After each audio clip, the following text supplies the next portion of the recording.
ওই ওমরের জীবনী আজকে আমি আপনাদেরকে তো শোনাই, শোনাবো কিনা?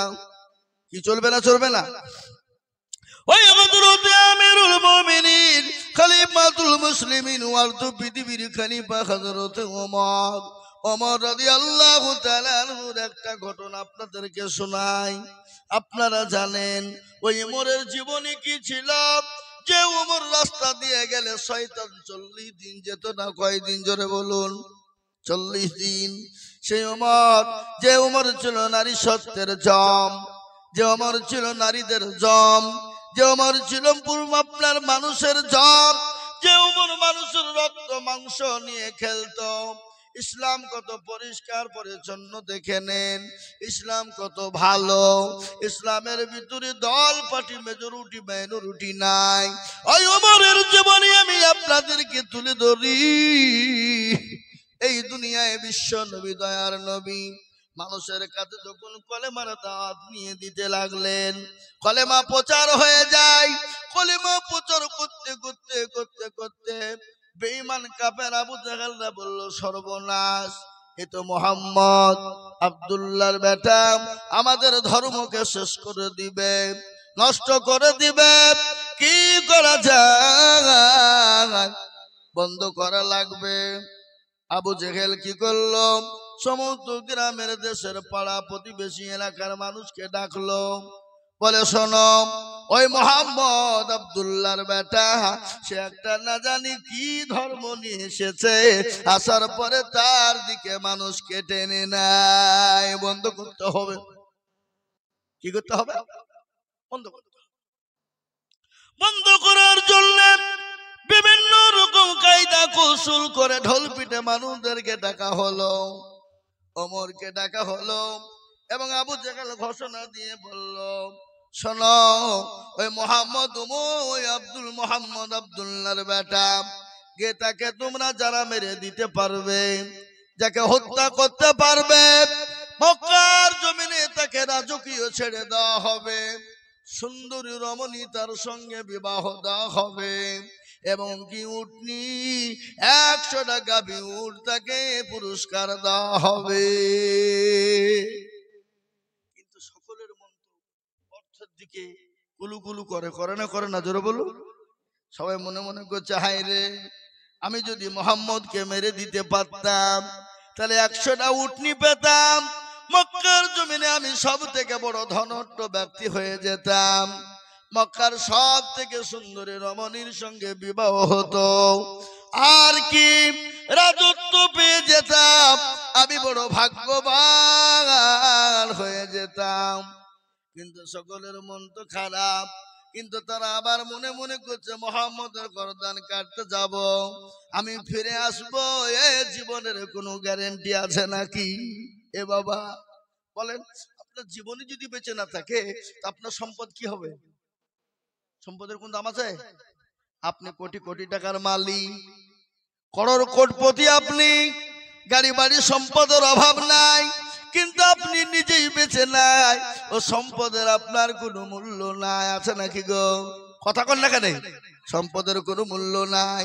হযরত ওমর ওই মজলিসের মধ্যে খাড়া হয়ে গিয়ে বলল, আবু জেহেল আমাদের নেতা, আপনি যদি আমাকে হুকুম দেন, আপনি 100টা উট এবং আমাকে উটনি দিবেন, এবং সুন্দর রমণীর সঙ্গে বিবাহ দিবেন, এবং রাজত্ব তুলে দিবেন, দিবেন তো? বলে, হ্যাঁ, ওয়াদা করলাম দিব, কিন্তু মুহাম্মদের গর্দানটা তোমাকে এনে দিতে হবে। ওমর বলল, শোনো নেতা, যতক্ষণ পর্যন্ত মুহাম্মদের গর্দান না কাটবো আমি ততক্ষণ পর্যন্ত পানি পান করব না। নাউজুবিল্লাহ বলুন। ওই ওমর উলঙ্গ তরবারি বের করেছে। আবু জেহেল বলল, আজকে মুহাম্মদ থাকবে না, ইসলাম মিটে যাবে। ইসলামের মালিককে? কথা কন না কেন? ইসলামের মালিক আল্লাহ। ইসলামকে কেউ মিটিয়ে দিতে পারেনি। আদম নবী আলাইহিস সালাম থেকে নিয়ে যুগ যুগ যুগ যুগ ধরে ইসলাম চলে আসছে, এবং মারতে দাম তাক, পৃথিবী যতদিন থাকবে ইসলাম থাকবে। থাকবে না ভাই? কথা বলেন না কেন? মুসলমান দরদি ভালো করে শুনবেন।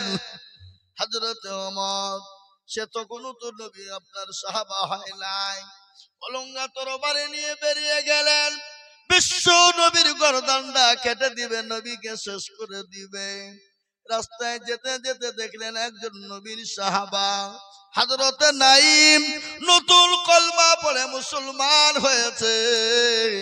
ইমানের কত ভোল্টেজ! ইমান কাকে বলে? ইমানের ভোল্টেজ কত? আর আমরা মুসলমানদের ইমানের ভোল্টেজ কত?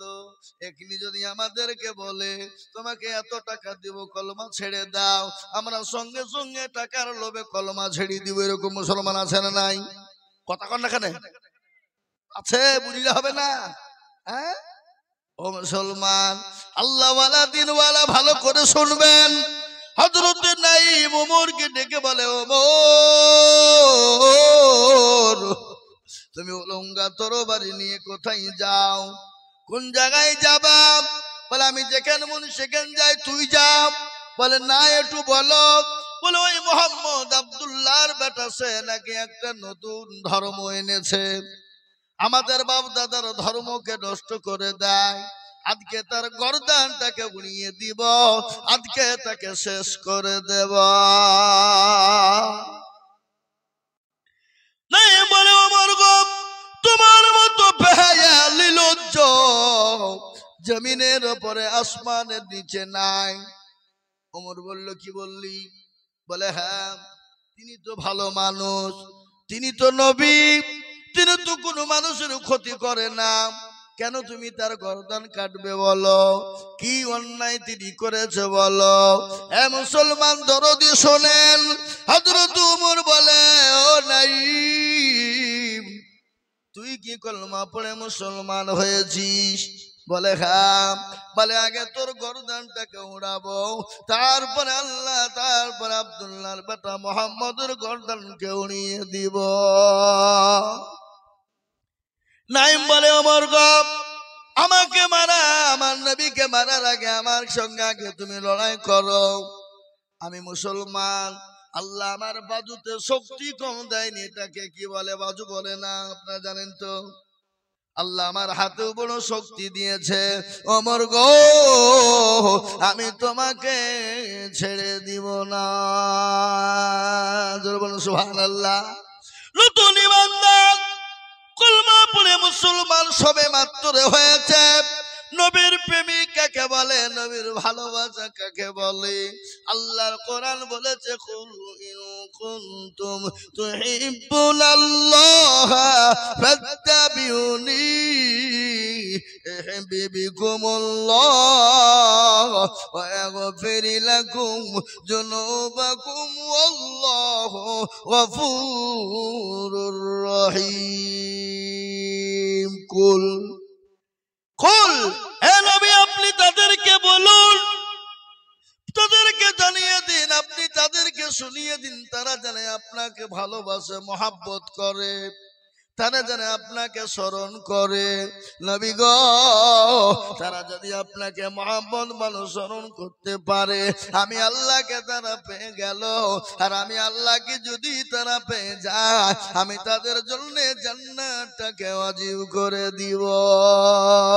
সুবহানাল্লাহ বলুন। নাঈমের সঙ্গে লড়াই শুরু হয়ে গেল। নাঈম ডাক দিয়ে বলে, ওমর ভালো করে শোনো, কান করে শোনো, তোমাকে আল্লাহ শক্তি দিয়েছেন, আল্লাহ আমাকে শক্তি দিয়েছে, তাই বলে আমাকে তুমি মেরে চলে যাওয়া হবে না। কিন্তু ওমর শোনো, আমাকে মারার আগে, নবী মুহাম্মদ সাল্লাল্লাহু আলাইহি ওয়াসাল্লামকে মারার আগে তুমি তোমার বাড়ির খবর নিয়েছো, তোমার হাড়ির খবর নিয়েছো। বলে হাড়ির খবর মানে কি হয়েছে বাড়িতে? বলে তুমি কি জানো না, তোমার ভগ্নিপতি শাহিদ, তোমার বোন ফাতেমা, তারা কলমা পড়ে মুসলমান হয়ে গেছে। সুবহানাল্লাহ বলুন। বলো কি? বলে হ্যাঁ। মিথ্যা কথা। বলে নবীর সাহাবা কখনো মিথ্যা কথা বলে না। খোঁজটা তুমি নিয়ে দেখো। হযরত ওমর তিনি বাড়িতে গেলেন, বাড়ির কাছে গুনগুন গুনগুন শব্দ দরজার কাছ থেকে শোনা যায়। কি জানে বাড়ির ভিতরে গুনগুন গুনগুন শব্দ হয়। কিন্তু হযরত সাইদ এবং ওমরের বোনকে কোরআনে কারিমা শিক্ষা দিচ্ছিলেন যিনি, তিনি হলেন নবীর সাহাবা হযরত খাব্বাব রাদিয়াল্লাহু তাআলা আনহু। হাদিসের মধ্যে এসেছে, হুজুর জানেন, নবী বললেন খায়রুকুম মান তাআল্লামাল কুরআনা ওয়া আল্লামাহু, যারা কোরআন শিখে অপরকে শিক্ষা দেয় পৃথিবীর জমিনে তারা সব থেকে উত্তম ব্যক্তি, তারা সব থেকে দামি ব্যক্তি। ও মুসলমান, হযরত ওমরের গর্জন পেয়ে গেল, খাব্বাব ঘরের ভিতরে ঢুকে গেল। হযরত ওমরের ভগ্নিপতি না কি বলেন দোলা ভাই, হ্যাঁ এ মুসলমান ও দরদী, দরজার কাছে যখন গেল, দরজা লাথি মেরেছে, দরজা খুলে গেল। সাইদের কলার কাটা চেপে ধরেছে, বলে সাইদ গো, তোমরা নাকি আমাদের জানের দুশমন, আমাদের বাপ দাদার ধর্ম নষ্ট করে দেয়। ও মুহাম্মদ, তার ধর্মকে তোমরা পালন করেছো, কেন পালন করলে? কেন কলমা পড়ে মুসলমান হলে মুছো? বলে কখনোই মুছবো না। বেদম পিটুরি শুরু হয়ে গেল, একের পর এক মার শুরু হয়ে গেল। বিবি আর সহ্য করতে পারে না, স্বামীর গায়ে মার পড়বে, বিবি দাঁড়িয়ে থাকতে পারে না। পারে গো, জোরে বলুন পারে? পারবে না। দৌড়তে দৌড়তে বিবি স্বামীর গায়ের ওপর পড়ে গেল, বিবির উপরে মার শুরু হয়ে গেল। হযরত ওমরের বোন চুলকানা, ওমরের বোনের চুলকানা ওমর ধরে গালের ওপর দুটো থাপ্পড় দিল, মুখ পেটে রক্ত ঝরঝর করে ঝরে যায়। ওমর ডাক দিয়ে ওমরের বোন বলে, ভাই তুমি যদি আমাকে মেরে মেরে মেরে মেরে শেষ করে দাও, এ কলমা পড়ি যে মজা পেয়েছি, পৃথিবীর জমিনে এত শান্তি আর কিছুতে পাই নাই। সুবহানাল্লাহ বলুন, জোরে জোরে সুবহানাল্লাহ বলুন।